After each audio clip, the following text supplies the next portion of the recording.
Hey there, it's Robin, and you're listening to Healthy Habits for a Healthier Home. I'm here to help you create a healthier life, one simple shift at a time. If you're a mama ready to ditch toxins, clean up your family's nutrition, and build daily habits that support your well-being, you're definitely in the right place. Each episode is packed not only with education, but practical tips and tools to help you transform your health and your home without that feeling of overwhelm. So let's take this journey together to create a thriving, low-tox home for you and your family. If you're ready, say, I am ready.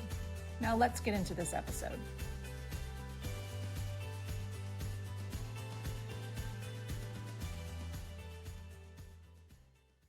Hey y'all, welcome back to the Healthy Habits for a Healthier Home podcast. I'm Robin and I'm so excited that you're joining me today. Today we're going to be doing a solo episode. I just wanted to kind of catch up and go over some of the most exciting things that have been happening in the health and wellness industry over the last couple of months. Well, I mean, it's been taking a lot longer than the last couple of months, but what's come to fruition over the last couple of months that I think are really important. So the first thing that I want to share with you guys that I'm super excited about is women's health. So the FDA created a roundtable. There was a bunch of doctors, all different types of doctors that came together with research, with different elements of what they know, how they've been treating their patients. And finally, after many, many, many years, the black box warning label has come off or been removed from HRT, which is super exciting for people that are in midlife. So let me just give you a quick refresh. In 2002, there was a women's health study that was done, and it created a lot of chaos within women's health, scaring a lot of people from using HRT, which ensued an entire generation of women who have suffered, including my mom, probably your mom, maybe yourself included. So I just wanted to kind of go over what happened. First of all, I want to say that if you have not watched the M Factor documentary, please go and do that. It's on PBS. It's free. You will learn so much about so many things you had no idea about, and you will walk away feeling much more empowered and ready to advocate for yourself. So it's a great documentary. It's only an hour. It's definitely worth your time. But in this study, the average age of the woman in the study was 63. So the problem with that is most of these women were 10, 12 years past menopause. They weren't in perimenopause and they weren't in the early stages of menopause. And that matters because when you start HRT, there are different risk components based on your age, based on your health, based on things you've had going on. And as your hormones decline, things physiologically start happening in your body. So if you're not addressing it until 10, 12 years later, again, you're going to have a different outcome. So that was the first thing. And very few women in the trial were in their 40s and 50s. And those are the people that HRT is actually most beneficial for. So the results, though, that they came up with through the study were applied to all women. So the women at 63, whatever they found, which a lot of it was not accurate, was applied to people that were 40. And as we know, 40 to 60, lots of things change and happen. But when the results were applied to everybody, it created a lot of confusion and a lot of fear. And so I want to go over some of the things in this study that kind of made it flawed. The first one is that the hormones that were used were not bioidentical. That means that they were synthetic. And if you've listened to the show long enough, we always talk about ingredients and how they matter. And it's the same thing for medication. It's the same thing for hormones. It's the same thing for vaccines. Ingredients matter. So when we're looking at hormones, we're going to want to use bioidentical that are closely matched to your real hormones. So synthetic, the things that were used were Premarin, which was actually horse estrogen, and Provera, which was a synthetic progesterone. So again, they're not the same as your body's identical hormones that we prescribe today. Not me, but providers that they do today are more aligned with our real hormones. So the risks associated with using the synthetic progesterone it doesn't equal the risk of using bioidentical, so of progesterone. So again, that's where you get the synthetic versus bioidentical. That created a little bit of confusion. They also stopped the study early, which created panic. They did so because there was a very small rise in breast cancer cases. But later, when they reanalyzed the entire study, what it did show is that the increase was not statistically significant. I don't remember the exact percentage, but I know for sure it's in the M factor. But when they describe it in the M factor, it's so small that it really should have prompted people to look what else is going on in this person's life that now has breast cancer. So again, instead of that, we overreacted and we said that all hormones cause breast cancer. So, the other thing I wanted to tell you is that in the group that did estrogen only, so they did different things within the group, but women without a uterus, they just took the estrogen, and breast cancer risk actually went down. But that never made headlines. We never knew about it. It was kind of just swept under the rug. And that is a huge detail. And that is really important for people, especially that don't have a uterus. So they also really didn't account for like lifestyle factors, which I think, again, if we looked at the very, very, very small percentage of people that did have a rise in breast cancer, what were the other factors in their life? So many of the people in the study that when they went back and re-looked at existing health conditions, a lot of them were obese, a lot of them had heart disease, a lot of them were prior smokers, and most of them were not physically active. And these factors do increase risk far more than HRT itself. So it was hard to say wholeheartedly that HRT was the cause of it. So headlines did make it seem that HRT caused breast cancer and heart attacks, but that really just simply wasn't true. And that message stuck. And so what did that do? It created fear and panic in the public. It created fear and panic with doctors, and doctors were told not to prescribe to their patients. So of course, if your doctor says to you, hey, what I gave you could possibly increase your risk for cancer, you're going to jump off of it, because who wouldn't do that? But by doing that, by not really unraveling the study better and understanding the parts of the study and having researchers do a better job of analyzing in those things, it created an entire generation of women who suffered. And that includes my mom. It might include your mom. It might include yourself, depending on the age in which you're listening to this podcast. So what I want to happen now, if you're listening to this and this is the first time you're hearing it, I know it can be overwhelming, frustrating, but I want to encourage you to watch that film. There's 2 books I really like. It's called How to Menopause and The New Menopause. And if nothing else, it just educates you, it empowers you, it gives you the ability to walk into your doctor's office and have a good conversation. And that's what I'm encouraging us all to do, is to go in with questions that you have, take resources you've learned from, show your doctor, get their opinion. If they dismiss you, if they tell you that those things are untrue, if they tell you that this is just part of life, please know that this is a sign from the universe or the sign from God that you need to move on to somebody who is either certified in menopause, because what I've learned is that GYNs and OBGYNs get a very, very small amount of education around menopause. So we need to find people who decided to go that direction and really get educated, understand doing the studies, getting certified. And my other stipulation for me personally is I want you to be in it or I want you to be past it, because I think that matters when it comes to empathy and sympathy and understanding of what you might actually be going through. All right, so just to recap super quick, the study actually did not show or prove that HRT is unsafe. It showed that starting synthetic hormones late in life had different risk factors. When started in the right window, which would be perimenopause or early menopause, and using bioidentical, the benefits outweighed some of the risks. So one of the things that I've learned that I think is really, really important for everybody to know is that as estrogen declines, we have estrogen receptors all over our body. And so when it starts to decline, the things that decline affects can be brain health, heart health, bone health, metabolic health, and just like quality of like your overall quality of life.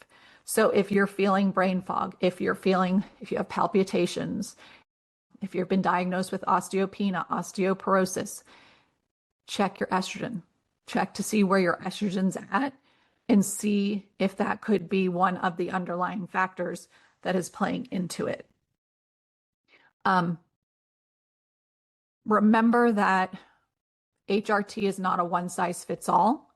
It's not a magical pill. There's nothing magical about anything when it comes to pills or things that we can use. They're a tool in the tool belt. But remember, when we talk about holistic health, we're talking about all aspects. That is one thing that can help. But if your lifestyle's off, if you don't move, if you eat poorly, if you're sleeping poorly, if you have high stress, all of that is not going to allow HRT to do what it's supposed to do. So remember, it's kind of like holding hands. If you're going to do the HRT, you have to be willing to do the rest of the stuff. Otherwise, you're not going to get the results you think you're going to get. If you guys have any questions, if you have any knowledge, if you have any information around this, if you want to talk, share, please reach out on DM or send me an email. I'm always looking to learn. I'm always looking to learn from people's experiences. And I think it's so important that as we have these experiences, we don't feel shame. We feel encouraged and curious, and we feel like we want to talk to other people about it. I think community in this particular stage of life is so, so important. So again, reach out if you want to have a conversation. All right. Second thing is, as you guys know, most of you know that over the last year, I've done a lot of food advocating, really to help to get dyes out of school lunches, to really start to shift school lunches. We can't make an overhaul overnight because that's near impossible, because there's a lot of different steps that have to happen for a big, massive change to take place. So when I thought about where we could start, food dyes have no nutritional value. They are not nutrient dense at all, but they do and can have some negative side effects for our children's behaviors and health in general. So that's kind of the avenue that I took. I went to Tallahassee, which is my state capital.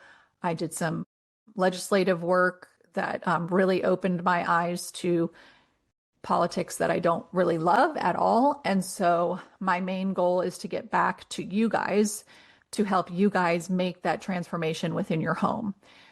As this is all unraveled, if you're not aware, the FDA had something, HHS had something, I don't remember which month, but a long time ago, at the beginning of the year, and asked food companies to come aboard and start cleaning up their food. Mostly because a lot of these companies already have the same product with different recipes, because their policies and their restrictions in other countries are different than ours.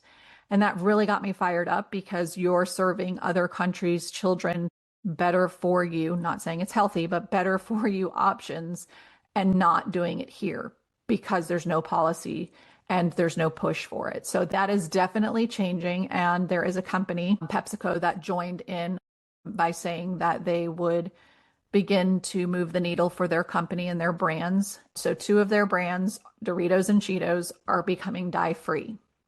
Very exciting, great step forward. Is it perfect? Absolutely not. The cool things about it is that they reformulated in 8 weeks.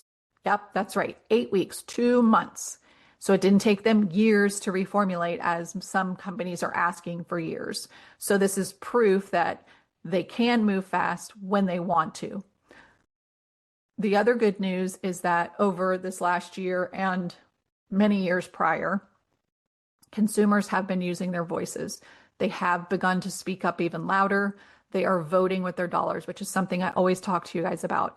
If we're not purchasing products from these companies, their bottom line has to go down. That's just common sense. And once that bottom line starts to be effective, they're going to start listening to our wants, and they're going to move in that direction, which I believe is part of what's happened here. the change is coming, whether you like it or not. So let's hop on board and do it and be the leader, right? So PepsiCo can now say they are a leader in time and getting 2 products this year changed over. Now, again, I want to caution you, not all of the versions are dye-free, so you still have to read your ingredients, and not all of the versions are still quote unquote healthy. They might be better for you options, but they're not the swap that I would recommend when we're swapping ultra processed food for other things, because there are companies out there that are doing it even better than that still. So as this gets released, I believe it's December 1st, they'll be on shelves. There's going to be some confusion for sure. And there's going to be some overwhelm that might sneak in, like, oh my gosh, now there's 3 kinds. Which one do I pick? So they are removing synthetic dyes. So if your child is reactive to synthetic dyes, then this Doritos Naked would be a good option for you. However, when I went back and I looked at the 3 different types, the first type of Dorito is the regular one, which we know has all the things in it, right? Artificial dyes, artificial colors, and all the rest of the junk. But then I looked at Simply Doritos, and then I looked at the Naked that's about to come out. The one thing I want to caution you about is don't get duped on the marketing. Make sure that you're still flipping over and reading ingredients, because you might react to an ingredient in there that isn't in the other one. So I'm just saying, make sure that you take the time to read through and make an educated choice with the informed information that you have as to which one would be best if you're still choosing and weaning off of them as you're swapping over to something healthier. So the things that I found super interesting is that the Simply Doritos, their first ingredient is corn, but it's organic corn. And then the second ingredient is sunflower oil, and then milk, and then the list goes on. There is natural flavors, but there is no artificial flavors in this one. There's also no dyes in this one. So I thought that was really interesting. So then I looked at the Naked one, and the first ingredient is GMO corn. Now, I haven't actually picked up a bag yet, and I will when they come out in the store just to confirm. But the image that I saw with the ingredients on the back states that GMO corn is the first ingredient. And the next 4 ingredients are all different seed oils: corn oil, canola oil, soybean oil, and sunflower oil. Whereas the Simply Doritos had 1 oil and it was sunflower oil. So that was interesting. Why would they switch to 4 instead of just using the 1?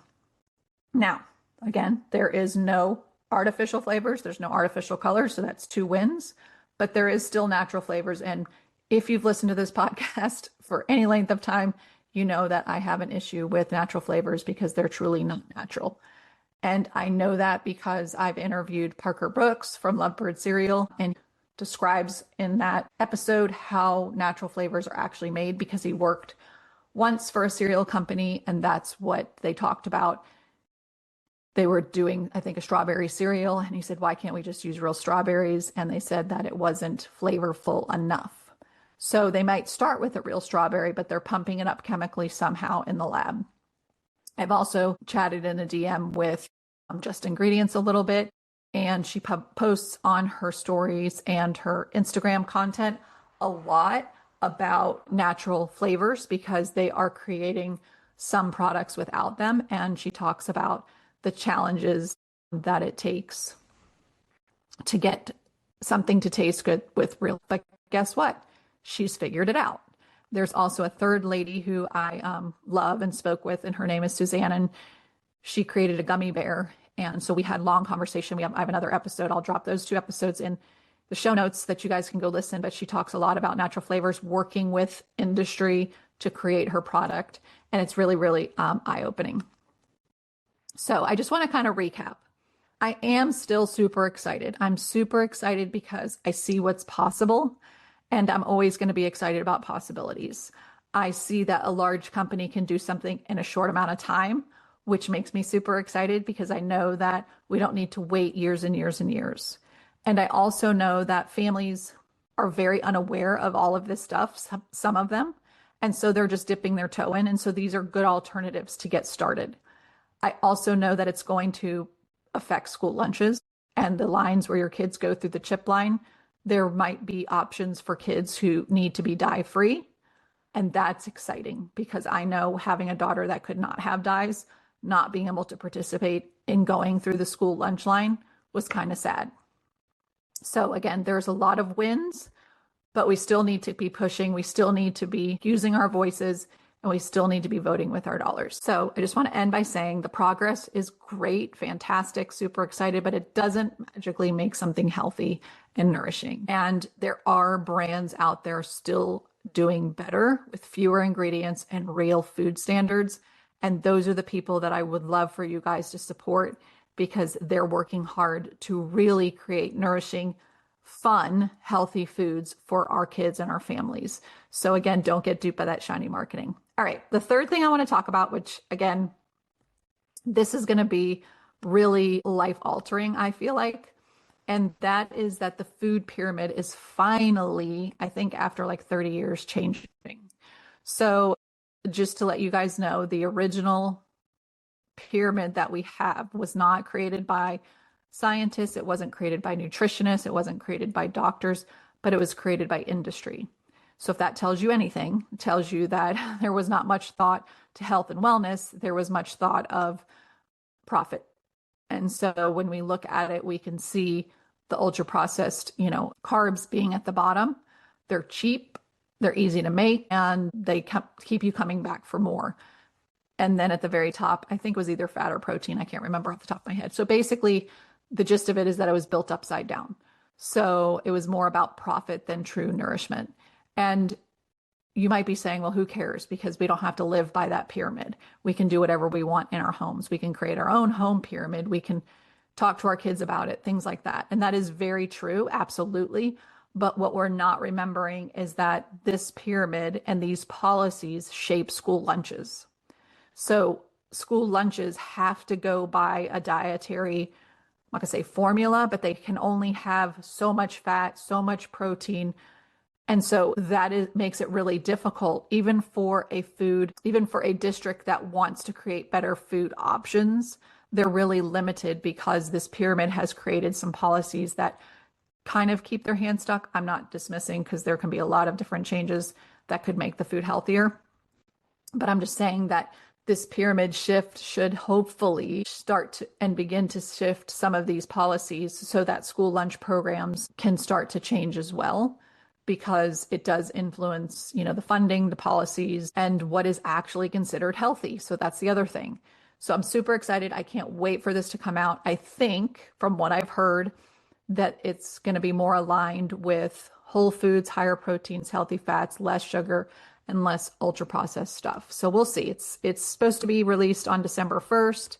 So I'll be excited to see kind of what's done, and we can have more conversations after that. As we close today, I know we talked about 3 completely different topics, but this is kind of what I've been hearing in the news and through my groups that I belong to. I'm on the Maha Action weekly call to see kind of what's happening. Yesterday I took a part in the School Lunch Coalition with Moms Across America, because there are amazing people on those calls that are doing such great things and showing people what's possible.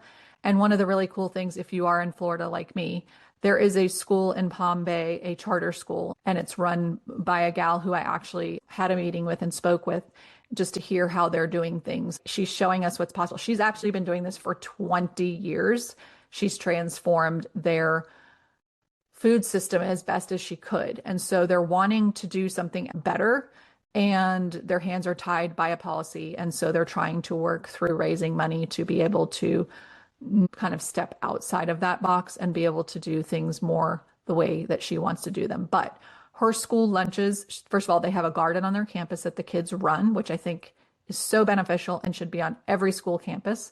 That food gets used by the cafeteria. They use local sourcing. They use whole foods, the options for the kids. I've seen, she showed me a lunch. I mean, it's just amazing. And from that, I know it's a smaller school, but if we can get a model like that set in stone and have the possibility of expansion, then we can show other Florida counties what's possible. There is a company called Eat Real, and they just brought on their first Florida district. which is also very, very exciting. So there's big changes happening. It just takes time. So in the meantime, I am here. What my mission is to teach you all how to do the things before they actually come to fruition, because it could be years and years, and our families' health doesn't have years and years to wait. So reading ingredients, making the most educated, informed decisions that you can. And remember, ingredient is not just in foods, it's also your personal care products, it's medications, it's hormone therapy, it's vaccines, it's everything. You have to do diligence and read so that you understand what you're putting in and on your body. It is so important, and it affects your health so much. There are a lot of things that we don't have control over, like environmental pesticides, things like that, that we are fighting for at legislation, especially through Moms Across America. And glyphosate girl, we are doing a lot, but those are things that we don't have complete control over. So what we do have control over, which is our family and inside of our home and what we purchase, that's where we need to spend our energy. If you guys haven't already, I would love for you to rate and review this episode or the entire podcast if you're a listener who's been listening for a while. This is something that I do from my heart. This is something that I want to build into a bigger community, because the more people we have listening and taking these 1% shifts every week, the healthier that we're going to become, and that will ripple out. And that is how we build true wellness. So if you would do me a favor and rate and review, share this episode with a friend who might not know what's going on, or maybe who does know what's going on, but feels overwhelmed. Hopefully this episode has delivered some really good news, some nuggets of wisdom, some 1% shifts that you can still make, and make sure that you feel empowered and stay curious. Don't just listen to one person. Make sure that you are validating your own information on your own. All right. I hope you guys have an amazing week and weekend. I will be on next week before Thanksgiving talking about gratitude. I'm so excited. I'm doing it with my friend who is a Dharma coach who teaches you how to find your purpose in midlife. And we are both doing this gratitude. The month of November, we are talking about things that we're grateful for. If you haven't seen that, hop onto my Instagram and you will see every day I'm posting something I'm grateful for. And what I really love about this is at the beginning, it's kind of easy because you can think of people and things that you're grateful for. But as the month goes on, you have to start really being intentional and dig for things that where you find gratefulness. And so I think that putting that intention, that's my favorite part of the month, because it makes me be more aware throughout the day of things I'm trying to see where I feel grateful.